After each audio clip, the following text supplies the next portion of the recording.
News moves fast, but our neural networks move faster, analyzing, verifying, and delivering the headlines that matter. This is Neural Newscast. Welcome to Neural Newscast Deep Dive. I'm Laura, your health reporter, and with me is Samuel, your environment correspondent. Today, we're marking Armistice Day, celebrating a literary birthday and ending with a quirky language twist. On this day in 1918, the Armistice of Compiègne was signed, effectively ending the fighting in World War I and marking the beginning of peace negotiations. That moment, signing the armistice, brought relief to a war-weary world after 4 years of devastating conflict for soldiers and civilians alike. Putting it that way really underlines the human side. Families finally exhaled, and an exhausted medical community could pivot from nonstop triage to rebuilding care. And from my angle, it marked the start of a different kind of work, healing landscapes and ecosystems scarred by trenches, bombardment, and the mass movement of millions across the continent. Absolutely. Public health could redeploy resources to lingering injuries, infectious disease control, especially amid the influenza pandemic, and mental health needs that had been pushed aside. The phrase beginning of peace negotiations is important. Peace wasn't immediate or simple. It was a process that would shape borders, policies, and even environmental stewardship for years to come. And that process had direct health implications: displaced populations, rebuilding hospitals, and reestablishing sanitation systems all loomed large in the aftermath. Rebuilding environments too, clearing unexploded ordnance, restoring farmland, reforesting, were long-term tasks tied to the political decisions crafted in those peace talks. It's striking how a single signature can symbolize the end of immediate suffering and the start of complex recovery. Which is why Armistice Day became a ritual of remembrance, celebrating relief while recognizing that reconstruction, social and ecological, was just beginning. For individuals and communities, that beginning meant a new responsibility: supporting veterans living with what we now call trauma, and building systems that could sustain healing over years, not weeks. And for the planet, it was a chance, however imperfect, to learn from devastation and steward land differently as new borders and policies took shape. Remembering that event connects wartime trauma to the long arc of recovery in health and society, and reminds us that recovery requires institutions, not just intentions. Endings are often starts in disguise. The armistice ended fighting but opened the door to the hard, necessary work of rebuilding.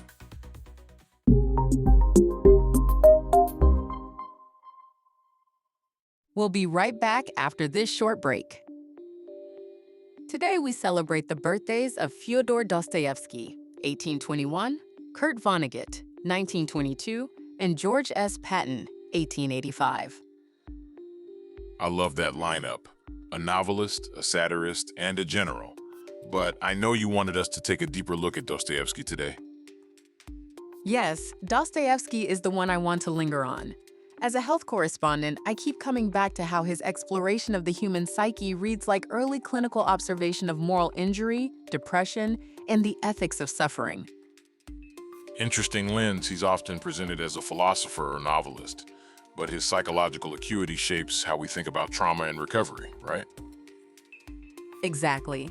His characters endure intense inner conflicts and sometimes self-destruct. And he doesn't just moralize, he maps guilt, obsession, and paranoia in ways that prefigure later psychiatric study. There's that fascinating tension between his spirituality and his clinical eye, how belief and doubt, hope and despair play out in decision-making and resilience. Right. His own hardships, imprisonment, and brushes with mortality infuse his work with authenticity. You can feel lived experience behind the observations, which resonates for readers facing real psychological pain. And beyond the individual, his narratives probe social conditions, poverty, isolation, systemic pressure, factors shaping mental health long before we had that language. That's why passages from Crime and Punishment feel relevant in conversations about social determinants of health. He shows how economic desperation can warp choices and conscience. He also pushes readers into uncomfortable moral thought experiments, sparking empathy for people we might otherwise condemn, which is useful for anyone trying to understand complex behavior, including policymakers. Absolutely. For clinicians or public health communicators, his work is a reminder to look past labels and see the tangled life stories that produce illness or harm, not just symptoms to be treated. And for those of us focused on systems and the environment, his focus on consequences and moral responsibility resonates. Our decisions ripple outward, and his narratives make that human-sized and vivid. A lesser-known facet is how closely he attends to bodily experience, sleep, appetite, pain, which grounds his psychology in the somatic reality of suffering. It's a holistic picture that feels surprisingly modern. Yes, and that sensory detail makes inner life palpable, inviting both compassion and careful analysis. So on this birthday, reflecting on Dostoevsky feels like honoring a writer who taught us to take the inner life seriously, to read behavior as a message, and to remember that narratives shape care and policy. And his legacy keeps nudging us toward empathy and complexity, qualities our public conversations desperately need, so his relevance is very much alive. Agreed. Dostoevsky's work remains a powerful lens on human frailty and moral choice, and that enduring insight is worth celebrating today. We'll be right back after this short break. Daily news, synthesized and verified. This is Chad Thompson, the founder of Neural Newscast. At Neural Newscast, we're all about making news fast, factual, unbiased, and human-reviewed. Visit neuralnewscast.com for deep dives, special reports, and our full archive of content. Welcome back to Neural Newscast Deep Dive. Let's continue our exploration. The word dexter, meaning right-handed or on the right, can be typed using only the left hand on a QWERTY keyboard. Such a concise little paradox. Dexter points to the right hand, yet it's typed entirely with the left.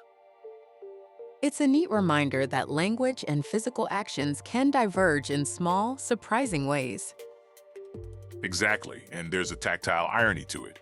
Our fingers do one thing while the word itself gestures the other way. Say it aloud, and you can picture a typist intentionally using only the left hand to type a word that means right hand. That image shows how ordinary actions can carry these tiny cognitive quirks. It also nudges curiosity. QWERTY's layout makes it possible, and we rarely notice these little mismatches between design and meaning. Charming mismatches, and a reminder that tools shape habits, just as words shape thought. That's all for this Neural Newscast Deep Dive. On behalf of Laura and me, I'm Samuel. Thanks for listening. From deep dives to daily news, Neural Newscast has you covered. Explore more at nnewscast.com. Neural Newscast fuses real and AI-generated voices for fast, quality news. AI creates, humans review. We aim for accuracy, but errors can happen. Verify key details. Learn more at nnewscast.com.